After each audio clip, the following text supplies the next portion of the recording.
Hey kiddos, welcome back to another chapter review. Today we are going to do chapter 26 of To Kill a Mockingbird. And in case you cannot tell by my helpful clue of a context photo, we are going to be talking about justice and whether or not justice is truly blind. So as you can see in the photo, we have our lovely Lady Justice holding a scale, which is meant to like show like equality and like the balance of things like guilty and innocence, things like that. And you'll also notice like outside of these scales that she is wearing a blindfold. So there's this phrase or saying that states that justice is blind, which is supposed to mean that like when you come before like a judge and jury who are representations of justice and of like, the judicial system, same root words for anyone that's good at Latin, justice, judicial, judge. So the idea of justice wearing a blindfold is that justice is blind. So it doesn't matter if you're young or old, rich or poor, black or white, male or female, things like that aren't supposed to matter, because at the end of the day, like we're all just like standing before justice as human beings and like as Americans, that sort of thing. So just to give a little bit of context, the book starts off with a little bit of foreshadowing, saying that it all happened the summer that Jem broke his arm. So this is the beginning of the school year, where like at the end of the school year that summer is when Jem breaks his arm. So just kind of like give you context, like the story itself starts when Scout is in first grade, and she's no longer in first grade. She is now at the very first day of third grade, and her teacher is now Miss Gates. So Miss Gates starts talking to the students in the classroom on the first day about the Holocaust.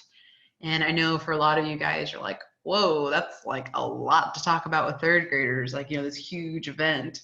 But this isn't for them like a history or something that's like contextualized or taught about in classes. Like, it's the same way that like we talk about the coronavirus and the current pandemic that we're in to toddlers and to first graders, second graders, third graders, just the way we talk about it to everyone. It's current news, it's relevant, it's what's happening to us in our world.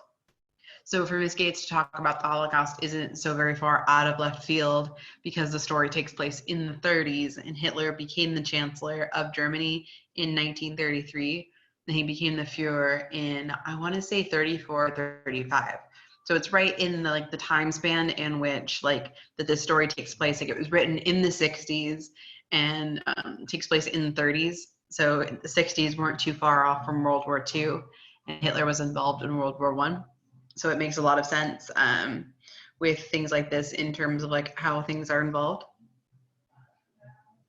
So when Ms. Gates is talking about the Holocaust, she's talking about this idea of like the justice for Jewish people, which, very much in a very Scout on the first day of school manner, like drawing back to her first day of school in general in first grade. She opens her mouth and says something mildly inappropriate when she repeats what Miss Gates had said to Miss Stephanie Crawford, the town gossip whom we all love and adore.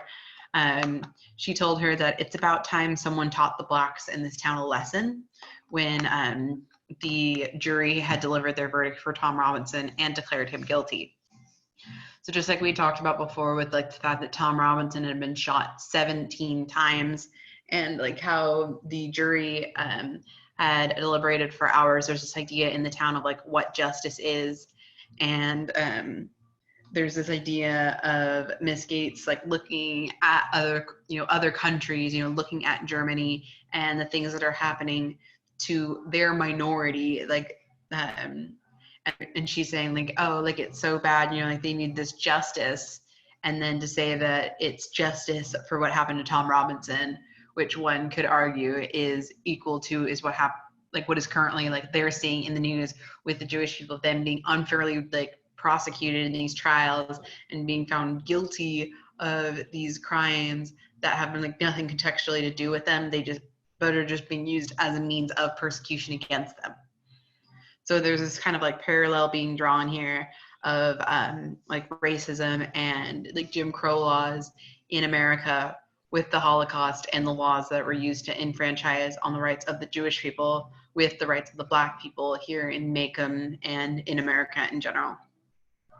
So there's this really sort of the way it's used with Scout being, you know, just a loudmouth kid, you know, Jem, like, of course, same way in the first day of school, Jem gets very upset with her and is like, you know, you shouldn't be talking like this and things like that. But from the mouths of babes, you know, like the Harper Lee is purposely giving us this narrator who is a child, so you're able to get this lens of like, you know, like this straightforward, like the world as it is, not the world as it should be or the world as they perceive it to be. You know, Scout's looking at all this and she's wondering like why these things are happening. And I think that's about it for this chapter. So stay safe, stay healthy, and be like Boo Radley. Don't go outside, y'all. And I will see you next chapter.